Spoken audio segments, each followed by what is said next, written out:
أعوذ بالله من الشيطان الرجيم بسم الله الرحمن الرحيم تحسن سبت الملك والملكوت واعتصمت بالعزة والجبروت والجبروت والجبروت والجبروت والجبروت والجبروت وتوكلت على الملك الحي القيوم الحليم الذي لا ينام ولا يموت دخلت في حرز الله دخلت في حفظ الله دخلت في أمان الله بحق قافها يا عصاد كفيت كفينا كفيت كفينا كفيت كفينا كفيت كفينا كفيت كفينا وبحامل وعيس قاف هميت همينا هميت همينا وبلا حول ولا قوة إلا بالله العلي العظيم اللهم إني أسألك باسمك الجبار الذي تجبرت على جميع خلقك صدق الله العلي العظيم. نعم. السلام عليكم ورحمة الله تعالى وبركاته كوتر الإسلام أمر إيمانا أباني نامنه ego hama manje gushimira imana yoyo duhaye dushoboje gushobora kuba duhumeka kuguzunuma ino saha hariho benshi bari bipfuje kugira ko abagihari bagihumeka ngo bitakunze hari abandi umwe tuvugana bari mu bitaro bari mu bomboni bari mu maserumu ariko je alhamdulillah tumeze neza ni ikintu cyo gushimira imana kuba turi bazima twabyutse twagiranye amahoro tuvyuka amahoro alhamdulillah. Hama kuno manye kandi Dr. Solomon TV ngarutse kandi kubabwira ibintu bitiranye ubwoba cyane gose ni ibintu bigaragaza iki uwitwa Subiani. Dr. Solomon akunda kuvuga amajina ariko uno munsi tugerageza kugira n'ibishobora kubasigurira mbe amajini ameze gute, ateye gute, aforomye gute, afise aremye gute. Hariho jini yitwa jini Subiani ntige tuvuga Giturabitwa jini Subiani mbe ameze gute, ateye gute remwaji wiwe. Bantu mumaze iminsi muko matondera muntu ufise ikibazo cy'amaso, amaso tukagura amaso cyane gose, kunda kumena ku mutwe kobara amajangaha uku, ukunda kumena ku mutwe mu gihimba cya mubiri, ukunda kumvumenga ari ikintu mugiramanye. Subiani ni mu bwoko bw'amajini mahaba, amajini mahaba batanu. Hariho ummi Subiani, Subiani na Abu Subiani. Ni kuvuga yuko turabe Subiani. Subiani ni iki? Subiani ni jini canke n'umuntu oya. Subiani ni jini ariko ni jini iri mu majini akora ibintu bibi. Mugabo si kuvuga ko amasubiani yose ari mabi oya, ni nguko abantu hariho beza nababi kandi kintu ngeze kugitahura vire mu gitahure. Hariho abantu beza n'abantu babi. Ni bizera yuko yaba mu mwavyaranye mu mwavukanye hariho beza nababi, yaba mu bavyeyi hariho beza nababi, yaba muntu uzeyi muga nta muvyeyi aba mubi ku mwana, yaba nta muvyeyi aba mubi ku mwana oya, yaba muntu uzeyi mu kibano tubayemwe n'abantu beza n'abantu babi. Wewe turabi witwa jini Subiani. Jini Subiani ninde? Jini Subiani ni jini ikimenyetso cya mbere. Jini afise imishatsi miremire myinshi gose, afise imishatsi miremire myinshi cyane. Urabona ngaha ku ngohe anya ingohe zose Subiani, ingohe ziyiwe ni kuvuga iki uru nizi birafata isanga bifatanye kandi isanga ari vyishane gose, akagira niki n'imishatsi miremire cyane gose. Icyakaye naco afise umunwa munini cyane gose, uturanye ubwoba ku buryo umunwa we wubonye umenga agomba kumira ikintu gitanye ubwoba. No kuvuga iki muhuye nawe ujini Subiani, ikintu cyambere uzomumenyerako afise intuze ingohe ndende gose, akacagira imishatsi miremire cyane gose, akacagira n'umunwa munini cyane gose, kandi umunwa wiwe uguma wasanye nko kumenga agira mere ikintu. Kujya kuntu mamuzi, kujya kuntu mukunda kubona iyo nk'ingona cyangwa ingona cyangwa imvubu iri mu kiyaga, cyane ingona iri mu kiyaga ngoma gufata ikintu usanga umunwa wayo umeze uko. Na Subiani umunwa wiguma wasamye yitera ishobora kugira nti guhitana kuri uwo mwanya. Icyo tunakigaragaza jini Subiani ingene ateye. Ni kuvuga iki? Ni kuvuga mu kanwa kiwiwe. Mu kanwa kiwiwe havayo ibintu bimeze nk'amasase, havayo ibintu bimeze nk'amasase. Uko avyumva nivyo bigaragaza jini Subiani. Ni kuvuga iyo ariko aravuga mu kanwa kiwiwe hakorokayo umuriro, havayo ibintu menga n'ikintu umuriro. Wantu yegwe tuko turavuga ngaha anye ko turavuga iyo umuntu karavuga kenshi na kenshi nagusanga haragiye usanga umenga hari utuntu tumeze nk'amati tugira nte dukoragurika. Ni kuvuga iki rero jini Subiani? Ni kuvuga iki jini Subiani? Wewe mu kanwa kiwiwe vuga mu kanwa kiwiwe, nyuma yo kwasa mu kanwa kiwiwe haguma havayo ibintu bimeze nk'indimi z'iki z'umuriro nuko ameze jini Subiani. Kubera iki Subiani jini kandi ni jini ryamwe mu muriro kuko abantu bose ni kuva abantu tukoka ku nitwa Adamu na Hawa. Amajini akomoka ku muntu kijini gitwa Sumaya niwe sokuru niwe nkomoko y'amajini kwisi yose. Abantu nabi nkomoko y'abantu kwisi yose ni iki? Ni Adamu na Hawa, Adamu na Eva. Sawa byatahuritse. Okay, ni kuvuga yuko rero iyo ariko aravuga jini Subiani yo Subiani ni kuvuga yuko mukanwa kiwiwe hakwa ibintu bimeze nk'indimi z'umuriro kujanya nka kudi umuntu akarasudira umuntu akasudira ikicuma hakora buri bimeze nk'umuriro mugabe wewe usanga birenze gusumba ngaho onya. Icyakane ni kuvuga iki jini Subiani ni kuvuga yuko arafise inzara ndende cyane gose afise ivyara birebire gose kuburyo afashe ivyara kabicisha hasi. Ni kuvuga iki arapasura isi. Ni kuvuga iki zino nzira ziwiwe ameze nk'uzigirani nk'uzi kuba hasi zirapasura isi zipasura isi. Ni kuvuga inzira ziyo zirakaze gusa. Ni kiremwa gitaranye ubwoba cyane gose. Ni kiremwa gikaze cyane gose. Ni kiremwa novuga yuko giteye mbwa cyane gose. Ni kirema gisubiza inyuma abantu. Mbe uyo onya jini Subiani mbe ibimugaragaza iremwa vyiwe birakwiye ntibirakwira munyume kugira ivyera birebire gose kuburyo ariko arengana ku isi asize amaboko hasi inzara hasi zipasuramwo isi kabiri. Hari ikindi kintu kirane kikurikira jini uyunya Subiani ni kuvuga iki iyo ariko aravuga avuga mu tukantu twavuga. Ni kuvuga iki ijwi giwe iyo risohotse. Ni kuvuga iki ibiti byose biravunagurika amababi yose agirane akagirane akabomokira hasi. Uyo niwe nde ni jini ni Subiani. Subiani ni jini mahaba muri ba majini mahaba batanu. Hariho Ashki, hariho Subiani, hariho Abu Subiani, hariho ni batanu. Se jini mahaba sumwe jini mahaba warwo ku butanu. Uyu munsi tuvuga jini mahaba yitwa Subiani. Subiani ni jini mahaba w'umugore. Hariho Subiani na Abu Subiani. Ni kuvuga rero afise inzara. Izo nzara ni zirezire gose. Iyo adicishije kwisega haratu hasi. Ni kuvuga iki apasuramwo haciye kabiri kwisi. Icya gatanu naco kimugaragaza niki iyo ariko aravuga nkuko je niko navuga ariko aravuga. Ni kuvuga yegereye ahantu hari ibiti byose biravunagurika bikavunagurika hasi amababi yose agakoragurika hasi. Iryo ni ryande rya Subiani. Sawa sasa vipi mbe kwera tuvuga nabo umva gute? Icya gatandatu naco ni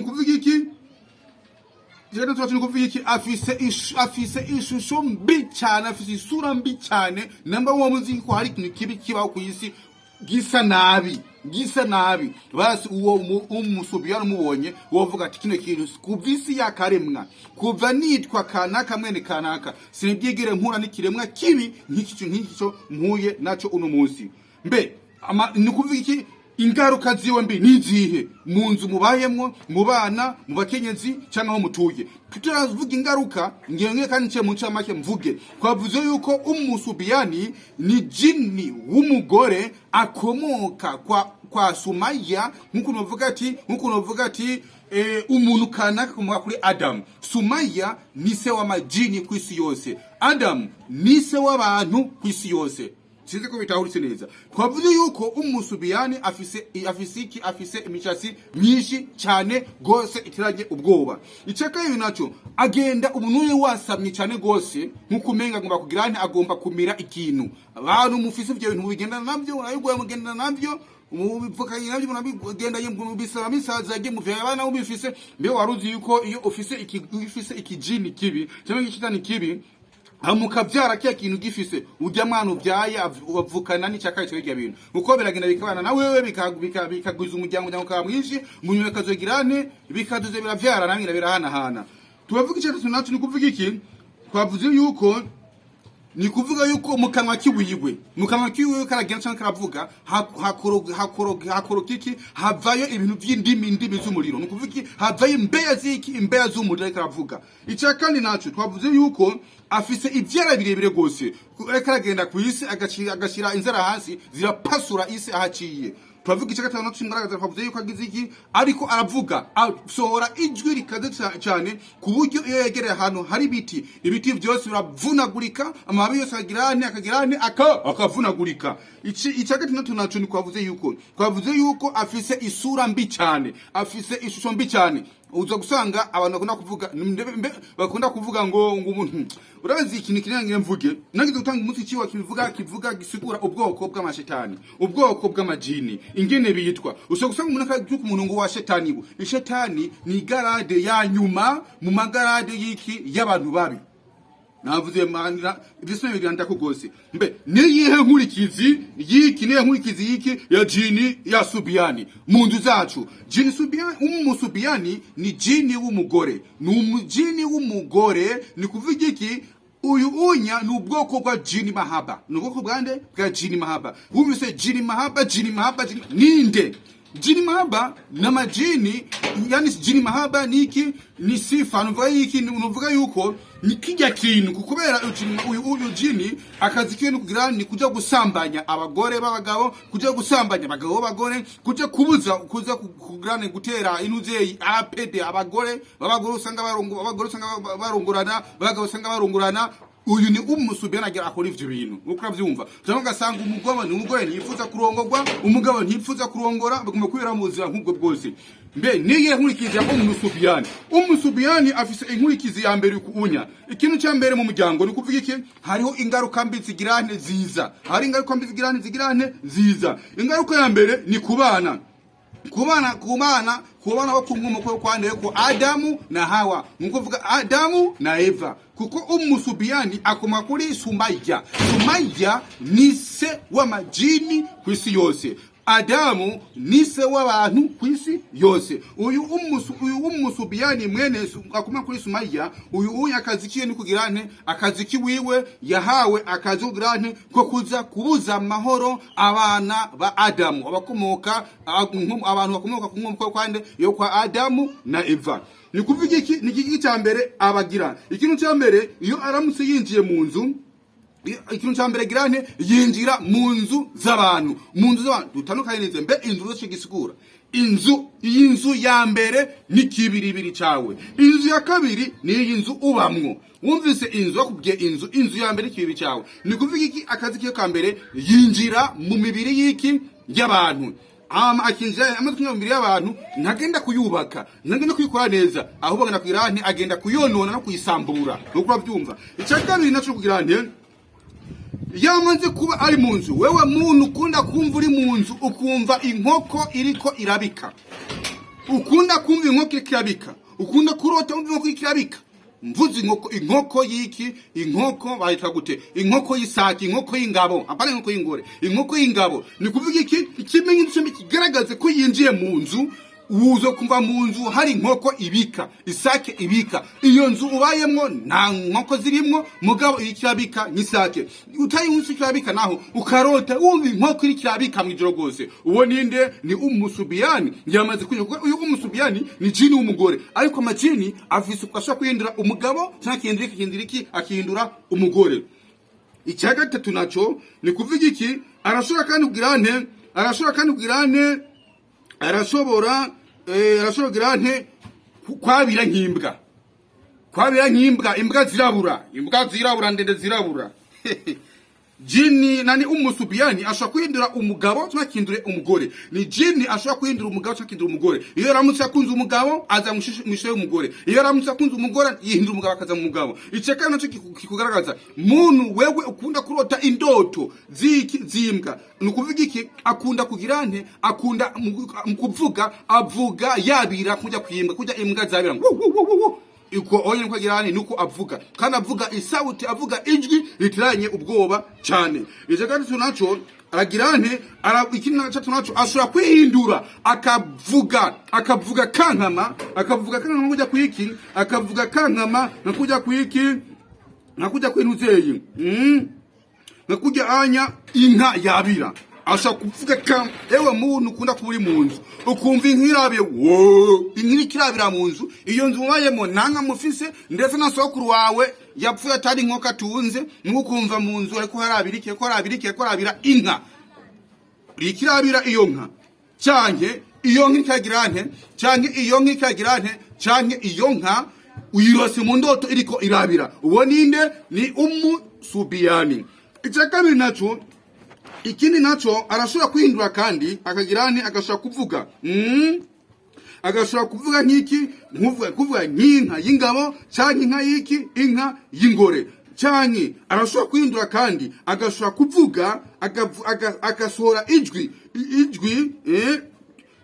itangwa kujya kwindogobwa yabira, arashobora kwihindura akavuga kujya kwindogobwa. Canke arashobora kugira nti ashobora kwihindura akagirane agashobora kwabira nk'iki, kwabura kujya kwifarasi. Byose birashoboka. Canke agashobora kuvuza uruhu kujya kwinzoka. Ashobora avuza uruhu kujya kwinzoka, cyangwa kujya kwinzoka. Uyo niwe ninde? Niwe yitwa nde? Niwe yitwa umusubiyani. Umusubiyani ni jini ribi cyane. Ni jini ikintu cyambere na mbere, ni jini w'umurozi.